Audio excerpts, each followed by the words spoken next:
Magandang araw mga kaibigan. Excuse me ha. Bigyan natin ng reaksyon, opinion itong post na dumaan sa wall ko na allegedly nagsalita na si Ombudsman Remulla na sabi niya there is no enough evidence tungkol sa 24 billion leadership fund ng DPWH na ginamit ko noon ni Senator Zubiri. Kulang daw ng ebidensya, sabi ni Ombudsman Remulla. Bigyan natin ng reaksyon mamaya kung totoo ba yan o hindi. Bigyan ko lang kayo ng update sa fund drive natin sa Brave 14 Marines. As of now, sa ating GCash, may naipon na naman na 20,000. Yung nakolekta natin kapon na ipadala na. Basta total na napadala natin lahat is 630,000 pesos. Salamat po sa mga may gininto ang puso na tumulong sa mga Brave 14 plus 3 Marines. Ito po yung ating GCash number 0966-265-8480. Ivan Henry Sibog ang pangalan sa ating GCash. Okay, kanina medyo naalarma ako sa post na ito. Kaya lang, ang ginagawa ko ngayon, basta may post na ganito, i-counter check ko kaagad sa Google and AI. Just Entel News PH. Just in, nakulangan sa ebidensya ang ombudsman sa mga ipinaratang ni dating DPWH Secretary Bunuan kay Senator Mig Zubiri kaugnay ng 24 billion leadership fund na nakalaan para sa mga senador noong 2024. Ito ay matapos tumistigo si Bunuan sa Sandigan 3rd Division noong Miyerkules, August 12. Sabi ni Ombudsman Remulla, "We found Senator Mig Zubiri 24 billion leadership fund lacking on evidence as per Secretary Bunuan. Kulang talaga eh. We don't rely on chismis here. But the investigation is still ongoing. So let's see." Lagi naman kaming patas sa investigasyon, kaya we will go where the evidence go. Basta kompleto at klaro ang mga ebidensya, siguradong may mananagot. Okay. So, napailing na lang ko, is this true? Ang bilis naman nilang mag-clear kasi di ba? Nasa majority. Kaya medyo dismayado ako kasi nasasangkot din sina Senator Robin Padilla at Senator Bongo. Eh bakit wala silang binanggit tungkol doon? Kaya tinanong ko dito sa Google, is it true that Ombudsman Remulla said no enough evidence versus Zubiri 24 billion leadership fund? Ang sagot, no. Kaya, huwag tayong basta-basta maniwala sa mga nakapost. Kailangang i-search natin palagi para hindi tayo mabiktima ng fake news. Sabi dito, no. Walang ganyang statement.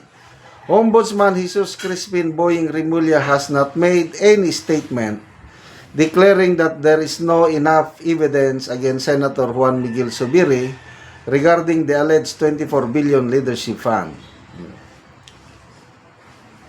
Zubiri strongly denied Bunuan's claims, stating he never handled, requested, or processed any project list or budget amendments and that all proposals went through the Senate Committee on Finance.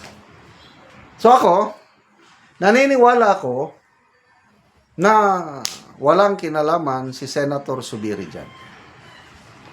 Kaya lang, nalungkot lang ako nung si Ombudsman, yung post lang basing sa post.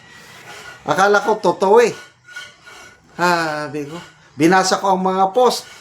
Halos parehas. Majority kasi. Basta nasa majority ka, ligtas ka. Again, maalala ko yung post ni Attorney Edward Chico.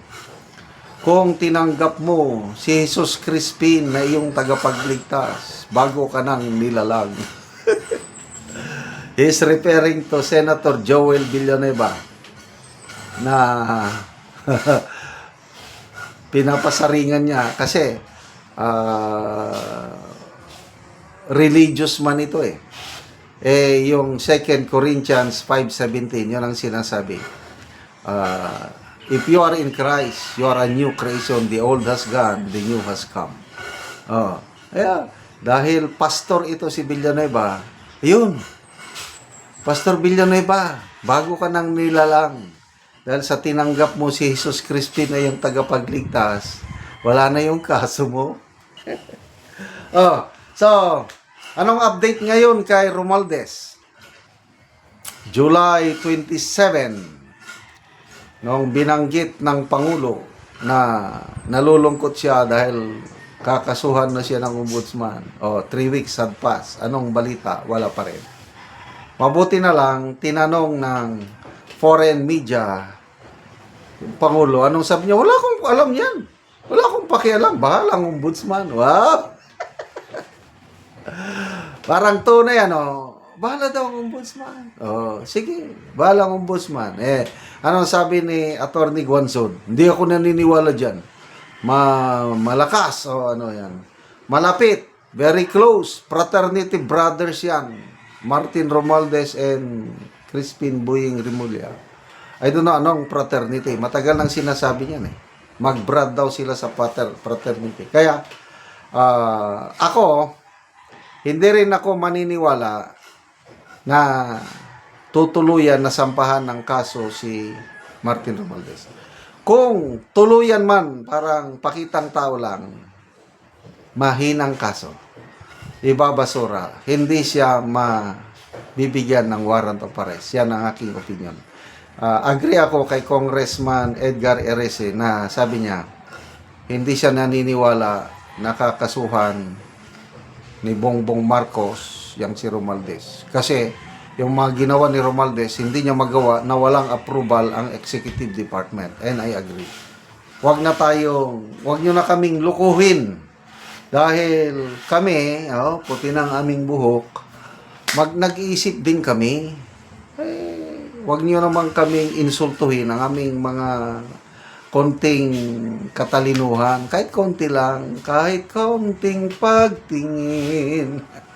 Salamat mga kaibigan sa inyong pagsubaybay sa channel na ito. Nakakatulong kayo ng malaki sa tribong Talandig ng Bukidnon dahil ang sweldo natin sa channel na ito is pantulong sa tribo. Namimigay tayo ng libreng yero at pako para makapagpatayo sila ng mas maayos na tirahan. Panoorin nyo ang video na ito. Og karon ako diri sa balay ni Kuya Roland Lundaan na taga Purok 3, Barangay Tikalaan, Talakag, Bukidnon. So muni ang hitsura sa iyang balay. So guba na gyud.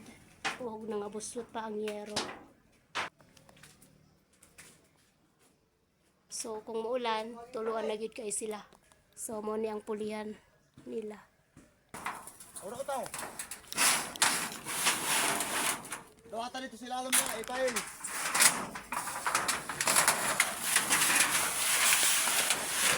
Hindo ada igli ko igagi.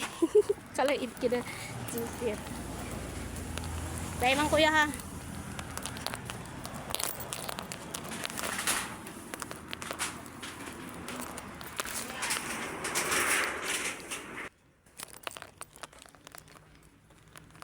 Ambil na tumating ya.